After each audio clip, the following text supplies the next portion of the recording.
사랑하는 성도 여러분, 오늘도 이 밤에 하나님께서 우리 귀한 선교사님들을 함께 초청해 주셨어요. 지난번에 우리가 또 열 몇 분의 선교사님들이 이 교회에 와서 귀한 섬김을 받았는데, 또 오늘 몇 분의 선교사님들이 함께 이 밤에 동참해 주셨는데요. 저희들이 어저께 늦은 시간에 도착해서 또 너무 좋은 숙소에서 귀한 대접을 받고 또 담임 목사님과 교제하면서 이 교회가 얼마만큼 하나님 앞에 선교적인 마인드를 가지고 귀한 선교사님들이 섬기는 일에 최선을 다하고 섬겨주시는 모습 앞에 큰 감동을 받았습니다.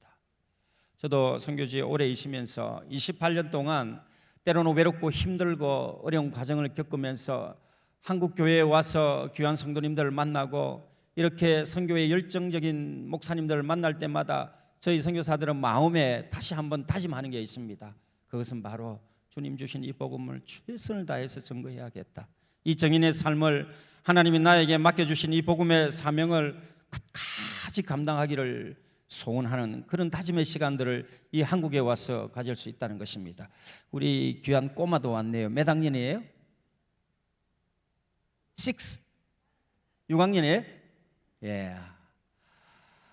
만약에 제가 6학년 때 금요기도에 왔다면 지금보다 훨씬 더 열정적이고 훌륭한 선교사가 되실 거예요. 돼 있을 거라고 생각합니다. 물론 저는 어릴 때부터 어머님께서 또 외할머님께서 또 선교사님들에게 그렇게 전도를 받으시고 어릴 때부터 선교사가 되라는 그런 정말 많은 말들을 들으며 자라왔었습니다. 그리고 한 번도 외도하지 아니하고 지금까지 또 신학교 가고 그리고 또 부교육자 생활 잠시 하고 젊어서 선교지에 나가서 한 번도 다른 생각하지 아니하고 오직 복음에 순종하며 지금까지 31개 교회를 개척하는 일에 헌신했습니다. 오늘은 그 선교 현장에 있었던 실제적으로 하나님이 어떻게 역사하시고 저를 통해서 하나님의 놀라운 이 복음의 역사들을 하나님이 어떻게 보여주셨는지 함께 나누기를 소원합니다. 아마 이 밤에 가장 어린 친구, 혹시 6학년 친구보다 더 어린 친구들이 있습니까? 오늘도 이 밤에 우리 사랑하는 형제 그 이름이 어떻게 되죠? 우리 친구 이름? 네? 태훈 형제, 6학년. 어쩌면 이 말씀은 태훈이를 위해서 하나님이 준비하실 수도 있어요. 왜냐고요? 여러분, 우리가 하나님의 말씀을 받는데 어릴 때일수록 이 하나님의 말씀은 더 쉽게 우리가 받을 수 있는 거예요.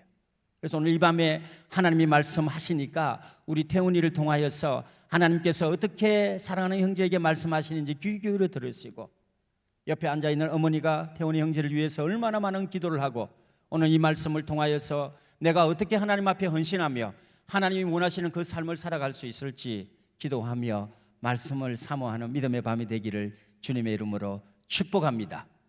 지난번에도 제가 와서 백문일답을 했는데요, 매주 월요일이 되면 저희 선교사님들은 새벽 기도에 이렇게 얼굴을 보지 못하고 줌을 통해서 만나지만 일주일에 한 번씩은 백문일답을 통하여 예수 그리스도라고 그렇게 외쳤습니다.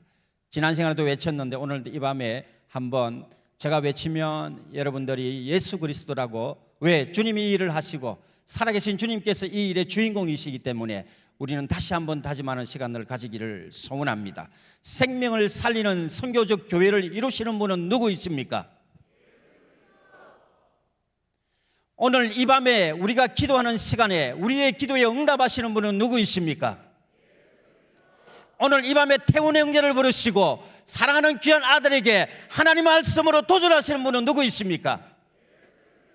오늘 함께 아들을 데리고 어머니가 이곳에 와서 하나님 앞에 기도할 때 그 기도에 100% 응답하시는 분은 누구 있습니까?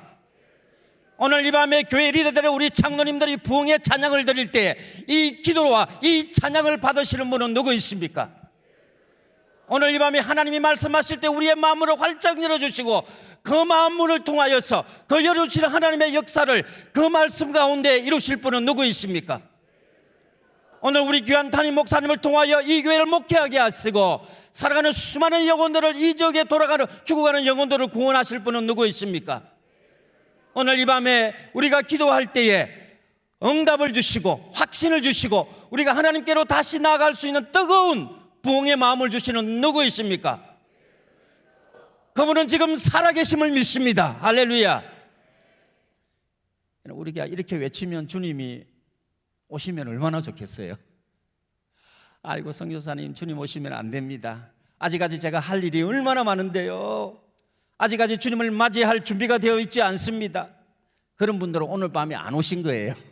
오늘 밤에 적어도 오신 분들은 주님을 사모하고 말씀을 사모하고 오늘 본문에서 말씀하신 오직 성령이 너희에게 임하시면 너희가 권능을 받고 예루살렘과 온 유대와 사마리아와 땅끝까지 이르러 누구의 증인이 되신다고요? 그런데 우리는 왜 나의 증인으로 그렇게 이야기하시는 줄 모르겠습니다. 우리가 전도할 때 보면요, 주님에 대해서 이야기하면 되는 것입니다. 예수 그리스도에 대해서 이야기를 하면 되는데요, 왜 그렇게 전도의 방법들은 많은지 모르겠습니다. 사실은 전도라는 것은 간단한 것입니다. 여러분들, 그분이 나를 어떻게 보내든지 내 삶은 어떻든지 그거는 중요하지 않습니다. 가장 중요한 것은 그분은 살아계시고 그분은 말씀대로 다시 이 땅에 내려오시고 부활하셔서 하늘로 올라가신 그대로 다시 오신다는 약속하신 그분 다시 오신다는 것입니다. 그분을 우리가 증거하면 되는 것입니다. 그분이 하신 말씀, 이 성경책 66권에 나와 있는 이 하나님에 관한 말씀, 이 예수님에 관한 말씀, 이 성령 하나님이 지금도 살아계셔서 어떻게 하실 것이라는 이 말씀을 그대로 그냥 선포하시면 되는 것입니다. 사랑하는 성도 여러분, 여러분들의 기도가 있었기 때문에 지난 1년 반 동안 저희 선교사님들은 얼굴을 보지 못했지만 줌에서 만나서 저희들이 매일 새벽에 제단을 쌓았습니다. 저희들이 새벽 제단을 드리면서 얼굴을 서로 이래 대면해서 보았지만 비대면으로 보았지만 대면해서 만나지 못했기 때문에 우리 선교사님들이 한번 모여서 지난번 제주대회 선교를 감당하게 되었습니다. 사실은 그 과정도 우리 상당교회에서 우리 선교사님들이 좀 모여서 기도하기를 원했는데 교회에서 섬겨주시겠다는 말씀이 처음부터 없었으면 이 선교대회는 없었을 겁니다. 우리 담임 목사님을 중심으로 저희들이 섬기겠습니다, 그렇게 말씀을 해주셔서 저희들은 용기를 가지게 되었고, 이제 한국 교회에 가서 우리가 한 번도 얼굴을 보지 못했지만 대면해서 하나님 앞에 우리가 기도할 수 있는 시간을 주심을 찬양했습니다. 그런데 코로나가 너무 세게 왔잖아요. 오미크론이 왔잖아요. 그런 상황에서 한국 교회에 모여서 선교 대회를 한다는 자체가 이룰 수가 없었습니다. 그래서 목사님께 연락을 드려서 저희들이 이번에는 교회에 가서 직접 우리가 이 선교 대회를 하지 못하지만 하나님께서 우리에게 그런 마음을 주셨기 때문에 저희들은 분명히 이번에 한국에 가서 우리가 선교 대회를 하기를 원합니다. 기도하니까요, 하나님께서 본토에서 이번에는 하지 못해도 저 제주도 땅에 가서, 그것도 교회당이 아닌 기도원에서 무릎 꿇고 우리 선교사님들이 매일매일 말씀을 듣고 새벽에 일어나서 늦은 시간까지 하는 프로그램은 아무것도 없었습니다. 오직 기도하고 말씀 듣고, 그리고 장소가 불편하고 숙소가 불편하고 음식이 불편해도 그 어느 한 선교사님 원망하지 아니하셨습니다.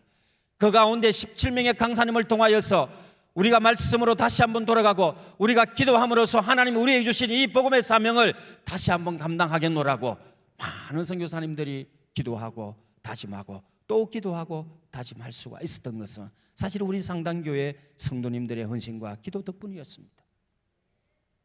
오늘 담임 목사님과 이 교회당에 와서 이제 교제를 나누면서, 또 목사님은 저희 세계선교사 중보기도회가 하나님이 세우셨으니 이 중보기도회가 잘 갈 수 있도록 기도해 주시고 관심도 가져주시고 강사님들도 연결해 주시고, 제가 그 말씀 한 절 한 절을 들을 때마다 저 마음속에 감동이 찾아왔고요, 정말 이 교회를 잘 왔구나, 이 상당교회를 통하여서 하나님께서 수많은 선교사님들을 이곳에 보내주시고 그동안 이것을 통하여 많은 선교사님들을 파송하고 협력하며 귀한 사역을 감당할 수 있는 은혜를 주셨구나.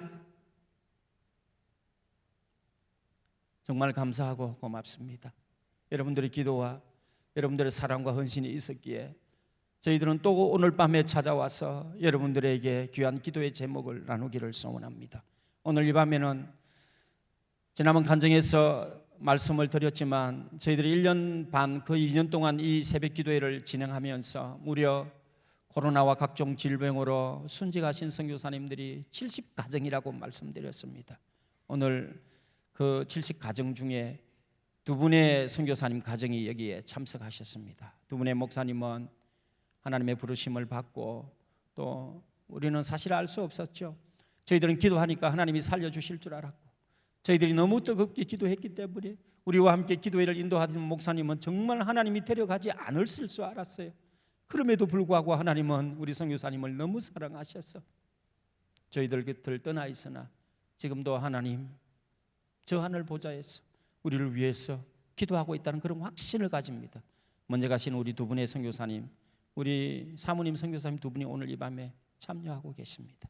사랑하는 성도 여러분들, 외롭고 힘들고 얼마나 힘들고 어렵겠습니까? 가정을 잃는다는 것은 선교지에서 헌신하며 하나님 앞에 이 사역을 감당하다가 먼저 남편을 천국으로 보내는 것이 쉬운 일이 아니잖아요. 우리의 자녀들을 하나님이 책임져 주시고 우리 사랑하는 선교사님 사역지에 이전보다 더 놀라운 하나님의 축복과 은혜가 임할 줄 믿습니다. 왜냐고요?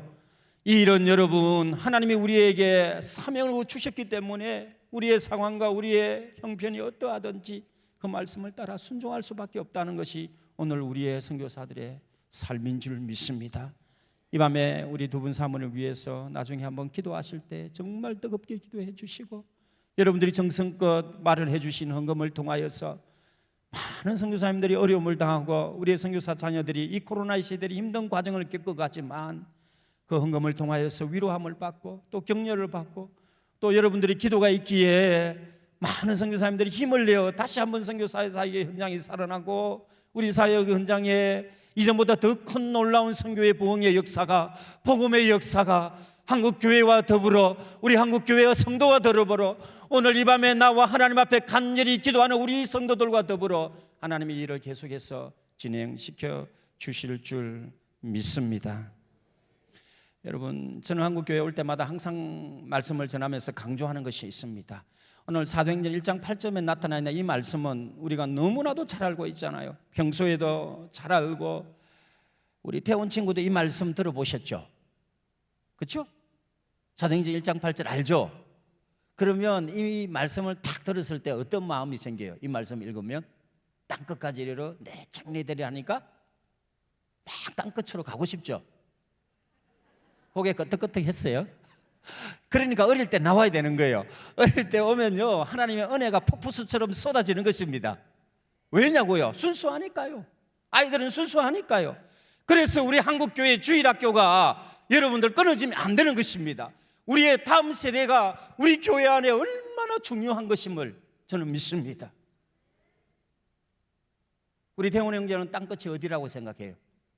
주님이 하신 말씀, 당시의 제자들에게, 당시에 모인 사람들에게 하신 말씀이에요. 땅끝까지 이르러 내 증인이 되라고 말씀하셨는데 그 땅끝은 어딜까요? 대원 형제? 저 아프리카, 그렇죠? 그리고 남미를 가려면 비행기를 20시간을 타고 가야 돼요.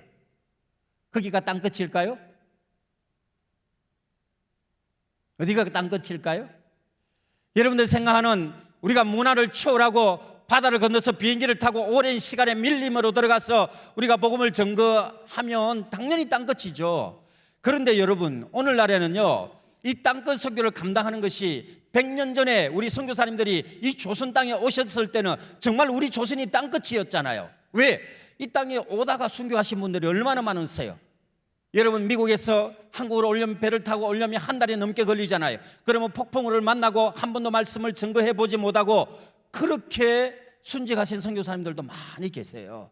거기에 비해서 오늘 우리 선교사들은요 미국 가는데 비행기를 10시간 다 모으면 됩니다. 아무리 오지를 날아가도 비행기를 20시간 그렇게 타고 가면 어느 나라든지 다 갈 수 있는 거예요. 오늘의 땅끝의 개념은 그런 어떤 지리적인 개념보다도 정말 복음이 들어가기 어려운 지역, 우리의 가까이에 있으나 복음의 역사가 들어가기 어려운 지역, 그런 지역이 우리는 땅끝이라고 보여야 하는 것입니다. 그러면 지리적으로 볼 때 땅끝은 어디입니까, 여러분? 우리 장로님들 어디라고 생각하십니까? 가장 우리나라와 가까이에 있는 어디예요? 네, 북한이죠. 북한이죠. 지금은 더 그렇습니다. 지금 코로나에 여러분 코로나가 창궐되어 가지고 거기에 북한 사람들은 여러분 지금 이 코로나가 뭔지도 몰랐잖아요. 그러나 그 코로나가 이렇게 전파되면서 하나님이 그 북한을 얼마나 사랑하시는지 그분들이 마음문을 오픈하고 이제 도움을 더 받아야 하는 것입니다. 이럴 때 우리가 기도하고요, 이럴 때 우리가 북한을 더 위해서 기도하고요, 이럴 때 우리가 모든 것을 떠나서 우리의 형제인 그 북한을 위하여서 사랑의 마음을 전달하는 기회를 하나님이 이번에 또 주신 겁니다. 그것이 저는 땅끝이라고 생각합니다. 그런데 여러분, 이 북한에도 복음이 증거되어지기 힘들잖아요. 지금도 북한 땅에 복음을 증거하다가 억류되어 있는 우리 선교사님들이 얼마나 많은 것입니까? 지난번에 임현춘 목사님이 오셔서 이 강단에서 말씀을 선포하셨잖아요. 북한이 가지고 있는 어려움과 이 선교의 상황들을 우리가 들었잖아요. 당연히 땅끝이죠. 그런데 여러분, 이 북한보다 더 깐 끝이 있습니다. 어디예요? 어디입니까? 예? 여기요. 우리의 가정이에요. 그렇죠, 여러분? 우리의 가정은 매일 가는 곳이잖아요. 우리의 가정은 매일 만나잖아요. 그런데도 여러분, 왜 이렇게 전도가 힘이 들고 우리의 가정 가운데 아직까지 예수님을 알지 못하는 사람들이 있고, 내가 예수를 30년, 40년 믿었음을 불구하고 아직까지 우리의 가족 가운데 주님을 영접하지 않은 사람들이 있고요, 이번 코로나의 시대에 또 신앙이 낙심되어가 주님 앞으로 못 오는 자들이 있다고요. 여러분, 우리가 왜 홈커밍 데이를 합니까? 왜 다시 한번 대면으로 하나님의 사랑을 받자고 우리가 다시 한번 이 교회당을 사모함으로, 여러분, 이 성전에 나와서 하나님의 이름을 찬양하고, 우리가 어디에 있으나 하나님을 찬양하고 있음에도 불구하고 왜 우리가 다시 한번 이곳에 와서 홈커밍 데이를 하나님이 원하시고 하나님이 이 제단에서 기도하며 예배하기를 원하실까요? 그것은 하나님의 명령이기 때문에 그렇습니다. 여러분, 한 말씀을 보십시오. 구약시대부터 지금에 이르기까지 하나님을 예배하는 사람을 사랑하시는 줄 믿습니다. 예배하는 교회를 찾으시는 줄 믿습니다. 하나님을 직접 만나 대면하여서 우리가 하나님 앞에 예배하는 것이 얼마나 중요한 줄 모르는 것입니다. 만약에 우리 안에 자유가 없어지고 하나님께서 우리의 자유를 걷어간다면 여러분은 우리가 그때 어떻게 하실 겁니까? 여러분, 이 코로나의 시대는 저는 볼 때에 우리의 가정을 향하신, 우리의 친척을 향하신, 내가 가장 사랑하는 우리 지인들을 향하신 전도할 수 있는 절호의 기회라고 저는 생각합니다. 저희 선교사님들 안에도 보면요, 아직까지 가정에 온전히 복음화가 되지 않은 선교사님들이 계세요. 아니, 딴 것까지 이르러 저 멀리 선교를 하는데 아직까지 부모님들이 예수를 안 믿고요, 친척들이 주님을 모르고요, 기도를 하는데 그렇게 힘든 기도의 제목들이 아직 선교사님들 가운데로 남아 계신 거예요. 오늘 이 밤에 여러분들 가운데 아직까지 온전한 복음화가 되지 아니하는 가정들이 있다면 이번 홈커밍 데이를 통하여서 하나님 돌아오게 하여 주시옵소서. 주님, 우리의 부모님들을 불쌍히 여겨 주시옵소서. 우리의 형제들을 하나님 불쌍히 여겨 주옵소서. 특별히 코로나의 시대에 하나님 신앙이 처져 있는 우리 가정의 식구들을 하나님 은혜를 베풀어 주시옵소서. 하나님 돌아오게 하여 주옵소서. 주의 말씀과 기도 가운데 돌아올 수 있도록 하나님 은혜를 베풀어 주옵소서 라고 이 밤에 밤이 맞도록 여러분들 강력하게 성령님을 의지하면서 이 밤에 기도하는 밤이 되기를 주님의 이름으로 축복합니다. 선교사님, 기도해도 안 되던데요. 몇 년간 제가 기도한 줄 아십니까? 우리의 가족을 위하여, 우리의 남편을 위하여 제가 눈물을 흘리며 새벽 제단마다 하나님 앞에 부르짖던 그 시간이 얼마인데 어떻게 이번에 한두 주간 기도회가 그분들이 주님 앞으로 돌아오겠습니까? 그때와 기한은 하나님만이 아시는 줄 믿습니다. 저는 확신하는 것입니다. 여러분, 때와 기한은 가르쳐 주시지도 아니하시고 우리에게 사모하는 마음이 있고 전도의 열정이 있다면 하나님 아버지 이 단 2주간을 통하여서도 그분들이 주님 앞에 돌아오는 기적의 역사가 일어날 줄 믿습니다. 오늘 이 밤에 참여한 우리 성도님들이라도 이 밤에 결단하는 밤이 되시기를 바랍니다. 오직 성령이 너희에게 임하시면 우리가 성령을 받지 아니하고 전도할 수 없습니다. 정인의 삶을 살아갈 수 없습니다. 내가 성령 충만하지 못하면 내 마음속에 전도하고 싶은 마음이 생겨나지는 않습니다. 어떤 분들은요, 말씀을 통하여 하나님이 도전하시고 전도하라는 마음을 주시고 오늘 이 밤에도 부족한 이 선교사를 통하여서 그런 마음의 소원을 주심에도 불구하고 자꾸 마음속에서 거부하는 거예요. 나는 전도 못한다, 나는 말을 못한다, 나는 할 수 없다, 다른 것은 다 할 수 있는데 나는 입을 열어서 전도하는 것이 도저히 자신이 없다고 말씀하시는 분, 그렇게 생각하시는 성도님들, 오늘 이 밤에 결단하셔서 나같이 부족한 자를 통하여, 연약한 자를 통하여 하나님 입을 열게 하시고 오늘 이 밤에 나의 입술을 열어 주님을 찬양하게 하시고 주님의 살아계심을 선포하게 하시고 하나님 이번 홈커밍 데이를 통하여 우리 가정 안에 놀라운 하나님의 역사를 보여주옵소서. 아마 여러분들 가운데 또 사돈에, 그리고 여러분들 또 뭐 사촌 형제 이렇게 많이 있잖아요. 여러분 그분들도 이번에 전도하는 놀라운 하나님의 역사가 있기를 주님의 이름으로 축원합니다. 우리 태훈 형제는 집안이 다 예수님 믿으세요? 엄마는 나왔으니까 믿고, 아빠는? 네? 아빠도 믿어요? 그럼 할아버지 할머니는? 또 믿으세요? 그럼 외할아버지 외할머님은 안 믿어요? 안 믿죠? 그럼 어떻게 해야 되겠어요? 이번에 외할아버지 외할머니 어디 사세요? 엄마가 좀 가르쳐 주세요. 네? 사직동요? 부산 사직동? 그럼 어디 사직동요? 그래요. 태훈 형제 기도하세요. 하나님, 우리 외할머니 외할아버지 예수 믿게 해주세요. 나중에 천국 가서 나는 천국에 있는데 우리 외할아버지 외할아버지 사랑하죠. 예수 안 믿으면 천국 못 가요. 다른 길이 없어요. 예수를 믿어야 돼. 하나님, 우리 외할아버지 외할머니 예수 믿게 해주세요. 오늘 이 밤에 기도하면 사랑하는 태호 형제의 기도를 하나님이 분명히 들어주실 줄 믿습니다. 이 밤은 태훈 형제를 위한 밤이라고 목사님은 생각해요.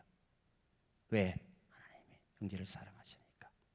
결단하시고, 이 기도는 엄마 아빠한테 미루지 마시고, 엄마 아빠니까 엄마 아빠가 기도해야 돼, 그렇게 하지 마시고, 하나님 나에게 오늘 이 밤에 주신 이 기도의 제목을 붙들고, 하나님 이제 기도하겠습니다. 하나님 우리 외할아버님 외할머님 예수 믿게 해주세요. 할렐루야. 여러분, 우리가 어린아이와 같은 이런 마음이 되어야 합니다.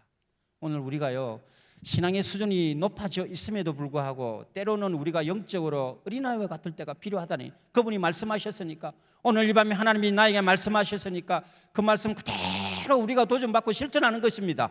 장로님들은 어떻게 하시겠습니까? 이제 전도를 제가 볼 때는요, 이 본당이 엄청 크네요.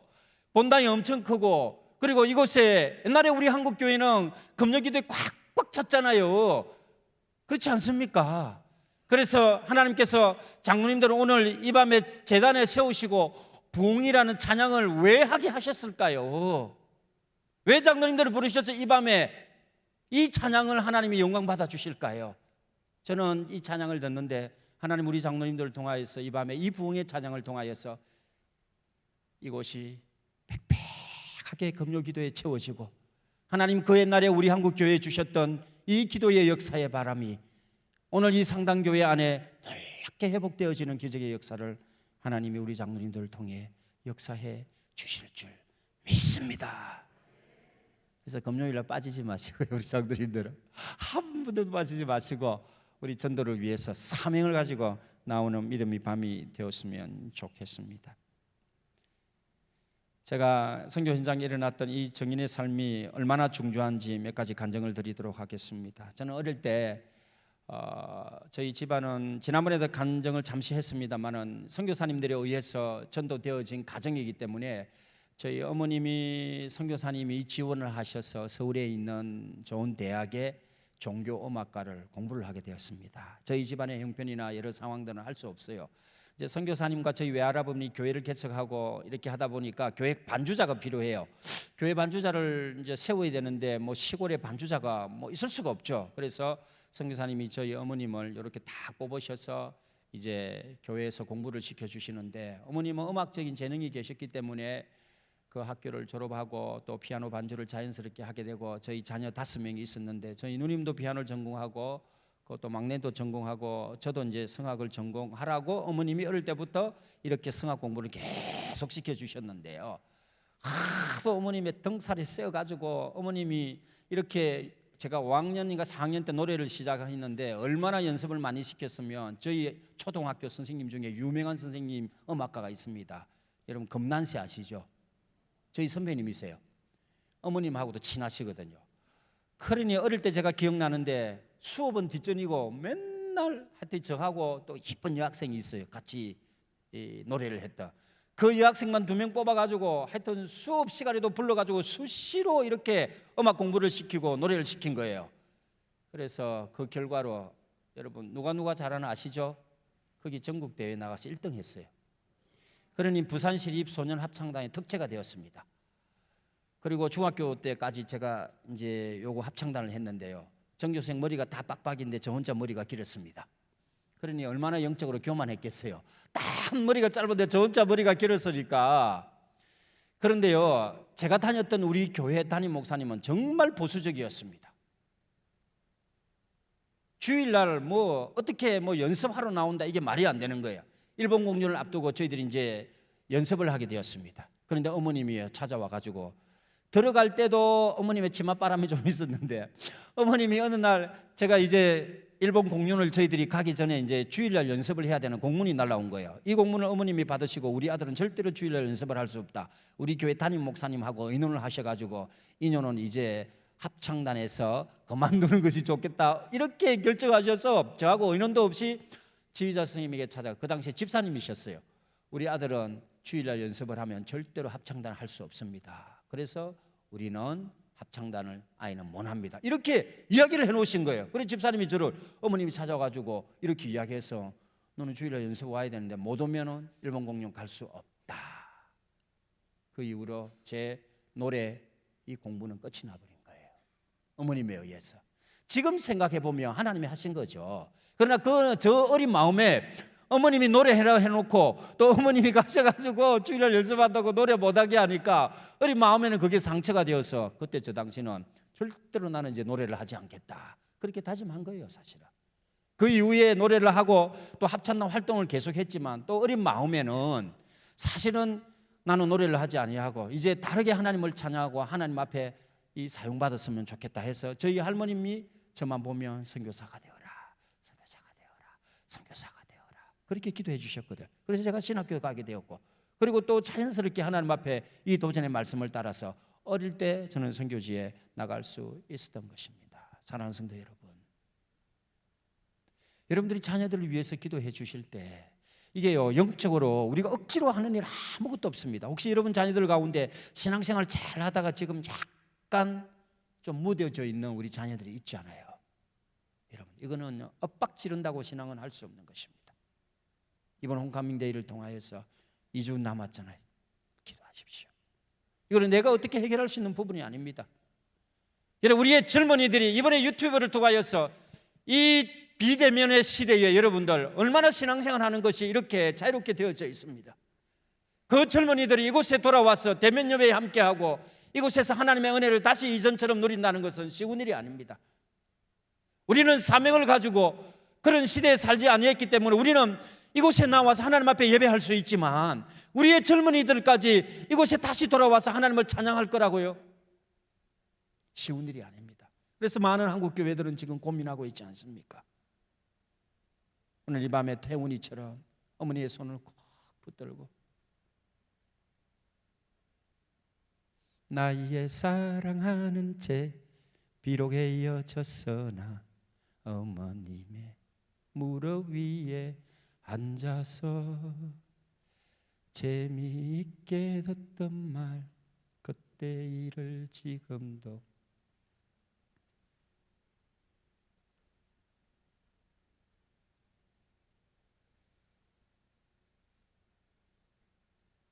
우리가 자녀들을 위해서 기도밖에 할 게 없어요. 여러분들, 우리의 생활을 통하여서 우리의 자녀들에게 모범을 되는 것이 얼마나 힘들고 어렵습니까? 우리의 가족의 전도가 그토록 힘들고 어려운 것은 내 생활을 통해서 내가 전도할 수 없습니다. 내 삶은 우리 가족들이 다 보고 있기 때문에 저는 선교사라도 목사라도 내 삶을 통해서 우리의 가족들에게 도전을 준다는 것이 정말 쉬운 일이 아니라는 것 선교지에 뼈저리 지금도 느끼고 있습니다. 저는 하나님이 저에게 결혼을 하고 12년 8개월 만에 아들 하나를 딱 주셨어요. 그 아들이 지금 21살인데 지금 늦게요 사춘기가 와가지고 20살 넘은 사춘기가 온 거예요. 선교지에서 태어났는데 얼마나 중국어도 잘하고 영어도 잘하고 현지말도 잘하고 한국어도 잘해요. 4개국어를 능통하니까 저는 때로는 굉장히 질투심이 나더라고요. 저보다 언어를 더 잘하니까 아들이. 아버지가 어떻게 질투심을 느껴야겠냐 생각하지만 선교 현장에 보면 저보다는 훨씬 더 좋은 조건을 가졌어요. 그런데 여러분, 자녀를 부모가 마음대로 할 수 없어요. 아무리 그가 선교 현장에 태어나고 그가 지금 선교 현장에 있어도 본인이 하나님 앞에 도전받지 못하면요 선교적인 삶을 살아갈 수 없습니다. 그래서 지금 저희 부부가요 우리 아들을 지금 싱가포르에서 공부를 하고 있는데 정말 이 아들이 하나님 앞에 온전히 신앙생활하고 살아가기를 소원하지만 이게 또 마음대로 안 되더라고요. 그래서 지금은 저희들이 포기하고 하나님 사랑 귀한 아들을 축복하여 주시옵소서. 그가 무엇을 하든지 무엇을 전공하든 어떤 공부를 하든지 하나님 앞에 사용받을 수 있는 저희들은요 선교사가 되고 대를 목사가 되면 좋겠다 하니까 뭐 아들이 벌벌 뛰는 거예요. 아빠 나는 절대로 목사 안 하고 선교사 안 한다. 아빠 힘들게 한 거 다 받기 때문에 돈을 열심히 벌어가 많이 벌어가 아빠 하는데 밀어주겠다. 야야 아빠가 그때면 70이며 어떻게 될지 모르는데 네 나이 30 넘어가면 아빠 70이 넘어가는데 어떻게 하려고 그러냐 하며 아무 말을 못하는 거예요. 자기가 늦게 태어난 건 생각도 못하고.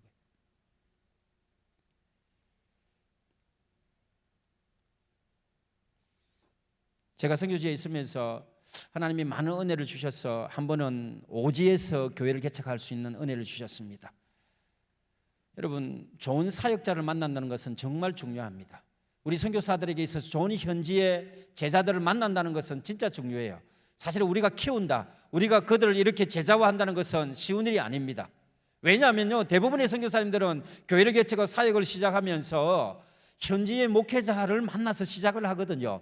그렇기 때문에 그 현지 목회자들 나름대로 철학을 가지고 있고 신앙에 어떤 많은 연륜들이 있기 때문에 선교사 마음대로 그렇게 할 수가 없는 거예요. 우리 한국교회에 아무리 열정이 있어도 우리의 예배의 열정, 우리의 찬양, 우리의 기도를 그들에게 그대로 하자고 그렇게 요구할 수도 없는 거예요. 그렇기 때문에 우리 선교사님들은 선교지에서 교회를 개척할 때 어떤 목회자를 만나느냐, 어떤 현지의 목회자를 만나서 함께 동력을 하느냐. 사실 선교사는 동력하는 일이잖아요. 한국 교회가 기도하고 이 물질을 모아서 어려운 선교 현장을 도와주는 그 다리 역할, 가교 역할, 그 중간 역할을 하는 것이 선교사인데요. 사실은 우리가 다 할 수 있는 일들이 너무너무 제한되어져 있습니다. 특히 늦게 선교시에 오신 선교사님들은 언어적인 제약이 너무 많고요. 그리고 문화훈련이 되지 아니하는 선교사님들은 사실 그 현지에서 그 현지의 음식을 먹고 문화생활을 적응한다는 것조차도 어려운 선교사님들도 사실은 많이 계십니다. 그런 상황에서 현지의 목회자들을 도전하고 성도를 도전해서 교회를 세우는 것은 정말 하나님의 은혜가 아니고서는 할 수가 없는 거예요. 그래서 저는 처음부터 하나님 좋은 필리핀 목사님들, 전도사님들을 만나게 해주십시오. 그렇게 기도하면서 어쩌면 저는 선교지에 가서 하나님 저희들에게 아이들을 주시지 아니하셨기 때문에 제가 첫 선교지를 집사람과 함께 필리핀 땅으로 가면서 갈 때도 하나님 저는 필리핀 땅에 1년만, 2년만, 3년만 저희 담임 목사님, 저희 교회를 담임 목사님 파송하면서 잠시 그곳에 갈 것을 원했고 저는 중국 땅에 보내주실 것을 원하는 마음으로 중국을 놓고 기도하고 수년 동안 또 싱가포르에서 유학하면서 중국말도 배우고 나름대로 중국에 대한 그런 확신을 가지고 있음에도 불구하고 하나님이 저를 필리핀 땅으로 보내주신 거예요. 그곳에는 선교사로 가지 말아야 되겠다는 그런 기도의 제목을 드린 그 나라에 하나님이 저를 보내주시더라고요. 그래서 저는 처음부터 하나님 앞에 하나님 제가 좋은 사람 만나게 해주십시오. 그래서 첫 선교지에 갔을 때 저희들이 아이들이 없으니까요. 형제 5명, 자매 5명, 남학생 5명, 여학생 5명, 중학생들을 저희 집에 데려다가 저희 아이들처럼 키웠어요. 우리 필리핀의 아이들 키우는 게 쉽지 아니에요. 왜냐하면요 제가 처음에는 잘 몰랐어요. 그냥 가난한 아이들 데려와서 먹이고 재우고 학교 보내주면 되는 줄 알았어요. 그런데요 그분들은 그 자매들은 그 형제들은 부모가 있잖아요. 그래서 어떤 날 키우는데 부모님들이 찾아와가지고 막 컴플레인 하는 거예요. 모두 도와달라, 모두 도와달라. 아니 자녀들 10명 키우는 게 얼마나 힘들어요. 선교사가 생활비 받아가 사역비 받아가 10명을 키우려면 진짜 돈이 많이 들거든요. 그런데 부모님들이 와가지고 자기들도 힘들다고 자기들도 도와달라 하는 거예요. 이 10명의 자녀들을 제가 키우면서 하나님이 많은 은혜를 주셨습니다. 이 밤에 그 감정을 다 드릴 수 없지만 여러분 그 5명의 남학생과 5명의 여학생이 중학교 저희들이 필리핀 첫 도착할 때 그 초창기부터 저희 가정과 함께 하시면서 이 자녀들은 특별하게 훈련이 되어졌습니다. 처음에 교회를 개척하면서 이 아이들이 영어도 시골의 아이들이 제대로 잘 못하는 아이들이었습니다. 그런데 한 자매가 유독 영어를 잘하는 아이가 있었어요. 처음부터 제가 필리핀에 개척교회를 하면서 그 아이가 영어를 잘하기 때문에 제가 영어로 설교하면 이 아이를 현지말로도 통역하는 그런 은혜도 하나님이 주셨습니다. 왜? 매일 먹고 자고 같이 집에서 하니까 제가 영어를 어떻게 하더라도 얘 아이는 워낙 지혜가 있어서 선교사님이 무슨 말을 한다는 것을 미리 캐치하고 현지말로 통역할 정도로 매일 먹고 자고 이렇게 집에 사니까 함께 있으니까 가족처럼 사니까 그 빠른 시간 안에 하나님이 놀라운 은혜를 허락해 주셨습니다. 저희들 교회를 개척한 지 3년이 되어서 그전에 신분이 먼 저희 동네에 우리 필리핀은 70%가 가톨릭인 거 아시죠? 어디 가는 십자가가 보이면 그거는 교회가 아니고 성당입니다. 그래서 한 3년 동안은 우리 교회 영향력이 없을 때는 우리 지역의 신부님이 저와 진짜 친하게 지내. 제가 운동을 좋아하기 때문에 같이 때로 뭐 농구도 하게 되고, 축구는 안 해요. 잘 몰라요. 오직 농구예요. 농구를 하게 되면은 이게 마음이 확 열리잖아요. 그래서 심지어 우리 신부님이 저한테 땅을 줄 테니까 선교사님 나중에 필요하면 거기에 뭘 하래요. 근데 저는 순진하게 그거를 사실로 믿었어요. 그래가지고 주일학교를 우리가 시작을 했는데요, 주일학교 아이들이 10명, 20명, 30명, 50명, 100명까지는 우리 신부님이 별 관심을 안 두셨어요. 그런데 성경학교를 하는데 세상에 200명이 넘어가니까 성당에 비상이 걸린 거예요. 신부님이 비상회의를 소집해가지고 우리 한국 선교사가 이곳에 와가 우리 동네 아이들 다 뺏어간다고 그렇게 성당에 선포를 하고 우리 선교사님을 쫓아보낼 계획을 가졌던 겁니다. 그 당시에 마닐라에서 1000명의 시골에서 모은 무니스트, 문성명에서 시골 우리 필리핀 자매들을 모으고 한국에서 결혼하지 못한 1000명의 총각들을 데리고 와서 우리 마닐라 수도에서 국제 결혼식을 한 거예요. 이 사건이 알려지면서 수많은 우리 선교사님들에게 어려움이 찾아왔습니다. 여러분 잘 아시다시피 이 국제 결혼은, 동일교는요, 실제적으로 여러분 결혼을 해놓고 살지를 못해요. 한국으로 오지도 못해요. 그 예비 기간이 있기 때문에 결혼을 하고도 사실은 부부로 살아갈 수가 없는 것입니다. 이런 것이 사회적인 문제가 대두되면서 이 무니스트는 그 사람들이 볼 때는 기독교라고 본 거예요. 그리고 여기 와 있는 수많은 선교사님들도 그 영향이 있는 줄 알고 그 사건을 계기로 저희 선교사님들에게 엄청난 어려움이 찾아왔습니다. 그때 당시에는 저는 싱가포르에 공부했던, 제가 부교육자로 섬겼던 싱가포르 한인교회에 집회를 인도하러 갔었습니다. 제가 이 소식을 듣고 그 당시에요, 제가 10명을 키웠다 했잖아요. 세상에 키웠던 우리 아이들, 특히 자매들이 5명 있었는데 성당에서 기자가 1명 있었는데 이 기자가 우리 아이들의 이름을 신문에 내고 그 신문에 제가 이 여자 아이들을 나중에 이렇게 키워가지고 팔아먹으려고 통일교와 함께 합작을 했다, 이 스토리를 써가지고 대문짝만하게 지방신문에 넣은 거예요. 이것이 그 다음 날에 한 글자를 틀리지 아니하고 필리핀 5대 주간지에 그대로 카피해서 놓은 거예요. 제가 무슨 일을 해가지고 앞으로 필리핀 신문에 그렇게 대문짝만하게 나겠습니까? 이 사건이 났을 때 집사람은 급히 싱가포르 연락이 온 거예요. 선교사님 큰일 났다고. 제가 그때 속으로는요, 이제 잘 됐구나, 하나님이 나를 필리핀 땅을 떠나게 하시고 중국으로 보내주시구나. 왜? 신문에 그렇게 크게 났으니까 인민국에 다시 들어오면 이거는 100% 잡히고 추방이죠. 그런데요, 놀랍게도요, 인민국을 통과하는데 아무 일이 없는 거예요. 우리 지역 교회에 갔는데 아무 일이 없는 거예요. 왜냐하면요, 우리 지역은 너무 가난해서 신문 보는 사람이 아무도 없어요. 서장님이 저를 불렀습니다. 선교사님, 어찌 된 일입니까? 아니, 우리 아이들 여기 5명 다 데리고 갔어요. 제가 키우는 아이들이에요. 가난한 아이들은 제가 이 아이들을 위해서 얼마나 헌신하고 이 아이들을 공부시키고 있는데, 서장님이 보시고 선교사님, 저와 함께 이 5대 주간지를 향해서 고소를 하면 큰 돈을 벌 수 있으니까 나중에 돈 벌어가 나누어 먹게 하자 할 정도로 심각하게 이야기를 했었습니다. 여러분, 그 신문에 나고 그렇게 힘들게 신앙생활을 했던 그 아이들이요, 지금은 다 한국 땅에 와서 선교사로 살고 있습니다. 2 자매는 연봉이 1억이 넘어요. 놀라지도 않으시네요. 우리 필리핀 자매들이 여기서 연봉이 1억이 넘는다고, 이 2 자매가요. 제가 필요하면 선교일을 보내주고요. 한 번을 전화를 해서 우리 자넷이란 자매가 전화가 왔길래, 너네 딸 필리핀으로 영어 공부, 한국에서 태어났으니까 걔는요 거의 20년이 되었거든요. 그러니까 필리핀으로 보여서 영어 공부를 해, 영어 공부 방학 때 보내 하니까, 아이고 목사님, 우리 딸은요 필리핀 안 가요, 호주 가요, 그렇게 하는 거예요. 한 번은요, 첫 자매, 이 자넷이란 자매가 참 이제 한국 신랑을 만났어요. 그때 마닐라에서 와서 이제 대학을 졸업하고 이 자매가 이제 막 영어 바람이 불 때 제가 그 자매를 불러서 우리 마닐라에서 영어 학원에 취직을 시켰어요.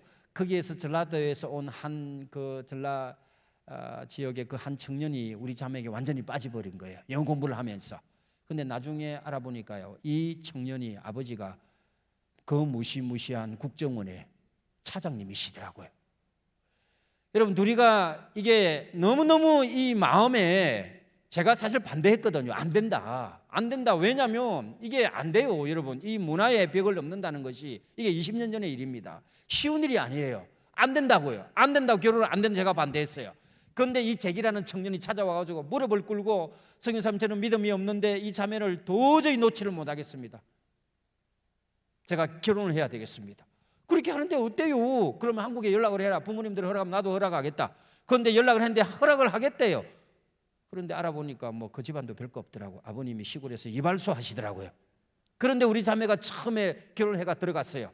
아니, 이발소 하시는 가정인데도 우리 자매가 얼굴은 좀 못생겼지만 대학도 졸업했죠. 영어도 잘하고요. 제가 볼 때는 신앙이 정말 좋아요. 통역도 얼마나 잘하는지 엘리트인데, 아니 필리핀에서 시집 왔다고 그렇게 구박을 하고 그렇게 힘들게 하더래요. 그래 울면서 저에게 전화 온 거예요. 선교사님, 시집을 왔는데 한국이 왜 이래요? 믿음이 좋은 신앙이라고 했는데 왜 우리 시아버님이 저를 구박을 해요? 나 못 있겠어요. 힘들어요 하니까 하나님 그때 저에게 지를 주셔서 일하러 가라. 일하러 가라. 일하러 가라. 집에 있지 마. 집에 있으면 자꾸 부딪히니까, 아니 한국말을 조금 했음에도 불구하고 부모님하고 언어 소통하는 거 얼마나 힘들겠어요. 그래서 빨리 밖에 일하러 가라. 그렇게 해가지고 이 자매가 병원 원장님 집 아이 2명을 가르쳤습니다. 20년 전의 일이에요. 한 달 이후에 원장님이 새 돈을 넣어가지고 250만 원 월급을 주더래요. 이 돈을 한 푼도 안 쓰고 이 자매가 부모님께 드렸대요. 그 이후로 야야 이제는 설거지도 하지 마라. 내가 다 할게. 여러분, 이렇게 저는 지금 웃으면서 이 간증을 할 수 있지만 이 당시에 대단했어요. 국정원 차장님이니까요. 어떻게 알고 저한테 전화를 온 거예요. 핸드폰을 알고. 그래 처음에는 선교사님 되십니까? 네, 선교사입니다. 저는 이런 사람인데, 국정원 차장이라고 이야기도 안 하더라고요. 처음에는 우리 아들이 뭣도 모르고 필리핀에 가서 영어 공부하다가 선교사님이 키운 자매하고 이렇게 결혼을 했는데 자매가 너무 좋아요. 그런데 우리 아들은 이제 한국에서 결혼을 해야 되거든요. 도저히 생각해봐도 필리핀 자매를 제가 받을 수 없습니다. 요거는 죄송합니다. 두 번째, 자네 아이 빼고 두 번째 결혼했던 우리 자매 이야기입니다. 그 자매도 결혼하게 되었는데 그 국정원 자매 집에 들어갔는데 이 반대를 하는 거예요. 그래서 이 국정원 차장님이 엄청난 반대를 하면서 저에게 전화를 오면서 나중에는 저에게 협박을 하더라고요. 아니 선교사님, 제가 마음 놓으면 이 자매를 추방시킬 수도 있는데요. 그래서 제가 기도했습니다. 하나님, 사랑하는 요 자매는 마리자매입니다. 마리자매를 축복하시고 하나님, 이 자매를 통하여서 이 국정원 집안에, 예수 안 믿는 집안에, 어머님은 보살이에요. 그 집안에 보내신 이유가 무엇입니까? 하나님, 두 부부가 사랑하게 하시고 믿음 안에 변하지 않게 하시고 이 마리자매를 통하여서 하나님의 역사를 보여주시옵소서. 얼마나 핍박이 심하시면요, 이 아버지가 핍박을 너무 많이 하니까 이 아들이 야밤을 도주해가지고 광주로 내려간 거예요. 그리고 어머님이 내려오셔서 이 자녀들을 돌보고, 지금은요 얼마나 이분들이 신앙이 좋은지 말도 못해요. 광주에서 제일 큰 교회의 찬양 리더 사역자고요. 얼마 전에는 이 자매들이 돈을 모아가지고, 또 형제 5명이 있었다 했잖아요. 키운 자매. 걔들은 4명이 다 목사고 1명은 사업을 해서 후원을 해요. 이 한국에 있는 자매들이 이 필리핀 친구 목사님들에게 차를 사주고요, 선교헌금을 보내고요. 여러분, 저는 이런 간증을 할 때마다 너무너무 하나님 앞에 감사한 거예요. 왜? 내 자녀가 없었기 때문에 그게 가능한 거예요. 여러분, 내 자녀가 있는데 그 불가능해요. 그리고 안식년 갔을 때 제가 하나님 앞에 결단했습니다. 나이아가라 폭포에 들어갔거든요. 들어가가지고 거기는 아무도 안 듣잖아요. 폭포에 들어갔으니까 죄, 하나님 이렇게 필리핀 아이들을 키우게 하셨는데 내 자녀 안 주시면 나 하나님 이제 선교 하나도 안 하고 나 돌아갑니다. 그냥 이렇게 기도한 거예요. 기도해서 지금의 아들 요셉 정효를 하나님이 딱 하나 주셨는데, 어머니 정자 발을 정자, 아버지 효도 효자를 따가지고 이름도 다 지어놨어요. 아들 태어나면 정효, 딸이 태어나면 효정. 저희 집사람 이름이 김정열이에요. 안동 김씨 집안에 예수 믿는 사람이라고는 이 사람밖에 없어요. 모든 사람이 예수를 안 믿는데 지지리도 안 믿는 그 집안에 정말 저는 제가 선교사로 가야 되기 때문에 그런 자매를 선택할 수밖에 없다는 것을 하나님이 보여주셨거든요. 그래서 여러분, 정열 이름은 딱 들어보니까 결혼해야 되겠더라고요. 거꾸로 해도 열정이잖아요. 이름이 거꾸로 해도 똑같잖아요. 얼마나 많은 예수 믿는 집안, 안동 김씨 집안에 태어나서 혼자 예수 믿으니까 부모님으로부터 여러분 핍박을 받았습니까? 우리 장인어른이 지금은 돌아가셨지만 조영기 목사님과 동기동창입니다. 부산공고 공부를 같이 했대요. 나름대로 엄청난 지식가예요. 공부도 많이 하셨어요. 고지식 하셨어요. 철도청에 평생을 몸둔 분이에요. 그런데 딱 찾아가니까요, 전도사는 안 된대요. 목사 될 사람은 안 된대요. 자기 집안은 안 된대요. 안 되는 거예요. 저희 집안도 마찬가지예요. 저희들은 전통적인 기독교 집안이에요. 4대째 기독교 집안인데 아버님께 말씀드리는 내 눈이 흙이 들어와도 안 믿는 집안은 안 된다는 거예요. 어떻게 합니까? 그때 이제 제가 비장의 무기를 꺼냈죠. 아버님께. 아버님, 나 선교사로 나가야 돼. 내가 선교사인데, 아니 선교사인데 하나님이 나를 이 가정에 파송하시는 건데, 안 믿는 가정 파송하는 건데, 안 믿는 가정하고 전도하고 지금부터 안 믿는 가정 전도해가지고 선교사로 가는 것이 옳지 않습니까? 하니까 아버님이 꼼짝을 못 하시더라고요. 저희 장인어른을 만났습니다. 어떻게 전도한 줄 압니까? 제가 그냥 찾아갔어요. 장인어른께 다른 말 안 했습니다. 저는 장인어른을 잘 모릅니다. 오늘 제가 처음 뵀는데 장인어른, 제가 드릴 것은 아무것도 없습니다. 제가 아내를 사랑하고, 그리고 또 이 아내를 만나서 저는 한국 땅에 있지를 않을 겁니다. 하나님이 나를 어느 나라에 보내시든가 제가 외국에 가서 죽도록 그 사람들을 위해 살겠습니다. 그 사람들을 위해 헌신하겠습니다. 그러니 장인어른이 그 일이 뭔가를 모르더라고요. 그게 뭐냐요? 이게 선교사의 삶입니다. 그때요, 은혜를 받으시는데요, 선교사가 뭔지를 어떻게 알아요? 예수를 안 믿는 분이에요. 다른 나라에 가서 헌신한다니까 마음문을 여시고. 장모님은 지금도 새벽기도에 한 번도 빠지지 않는 집사님이십니다. 사랑하는 성도 여러분, 하나님이 우리의 가정을 어떻게 살리실지 이번 홈커밍 데이를 통하여서 여러분 가정에 낙심된 영혼들이 있다면 그냥 지나치셔서는 안 됩니다. 우리 장모님들, 친척들 가운데 전도해야 될 대상자들이 얼마나 많습니까? 이 코로나의 시대에 하나님을 모른다면요, 이 시대에 하나님을 발견하지 못하고 만나지 못한다면 어쩌면 우리에게 영원한 교회가 돌아오지 아니할 수도 있습니다. 지금은 전도할 만한 때요. 지금은 복음을 전할 만한 때요. 지금은 다시 한번 하나님이 우리 한국 교회에 부흥을 주셔서 우리 안에 놀라운 역사를 이루시는 그때를 우리 하나님, 이 팬데믹의 시대에 하나님은 허락해 주신 줄 믿습니다. 기도의 제목을 드리기를 소원합니다. 사랑하는 성도 여러분, 오늘 이 밤에 저는 다른 기도의 제목보다는 여러분들이 오늘 이 밤에 오늘 주신 이 말씀, 이 정인의 삶을 내가 살기 위해서 다른 것 없습니다. 내가 먼저 은혜 받고 하나님 앞에 헌신해야 되지 않겠습니까? 우리 대원 형제가 어릴 때 어머님이 모시고 왔지만 오늘 이 밤에 결단하면 사랑하는 아들을 통하여 하나님의 놀라운 역사하심을 이루어 주실 줄 믿습니다. 태훈아, 외할아버지 할머니를 위해서 전도해야 돼. 어쩌면 선교사님을 통해서 하나님이 이 말씀을 하시는 거야. 이것이 태훈 형제의 마음속에 깊이 기도의 제목으로 남고 진실되게 하나님 앞에 기도하면 짧지만 2주 안에도 할아버지 할머니가 돌아오실 수 있는 거야. 왜? 예수 안 믿으면 지옥 가니까. 여기서는 할아버지 할머니 이렇게 만날 수 있잖아. 천국 가면 영원히 봐야 돼. 두 분이 예수님 안 믿으면 지옥 가잖아. 그러면 어떻게 볼 거야, 태훈이가? 어떻게 볼 거야? 여기는 끝이 있으니까. 그럼 거기는 끝이 없는 거야. 그 지옥불에 있는 걸 어떻게 볼 거야? 나는 좋은 곳에 있는데 할아버지 할머님 지옥에 있다면 이거는 생각조차도 할 수 없는 거야. 살아계실 때 찾아뵙고 기도하고 하나님, 우리 할아버지 할머님 예수 믿게 해주세요. 꼭 결단하는 밤이 되기를 주님의 이름으로 축복합니다. 살아계신 하나님 아버지, 귀한 선교사님의 간증을 통해서 우리가 어떤 모습으로 이 땅을 살아야 되는지 가르쳐 주셔서 감사합니다. 하나님, 성령의 사람 되게 하시고 권능의 사람 되게 하시고 복음의 증인되어 쓰임받으며 살게 하여 주시옵소서. 일평생 하나님께서 가장 소중하게 여기시는 한 영혼을 향한 잃어버린 마음을 회복하며 그 영혼들에게 십자가의 복음을, 부활의 능력을 증거하는 하나님 증인된 삶을 살아갈 수 있도록 주님 축복하여 주시옵소서. 하나님, 세계 선교사 중보기도 모임을 주님께서 시작해 하셨습니다. 많은 기도가 있게 하셨고 눈물이 있게 하셨고 하나님, 참으로 귀한 모임이 그렇게 출발을 하고 함께 연합하게 하셨습니다. 하나님, 새 일을 행하시는 하나님이신 줄로 믿습니다.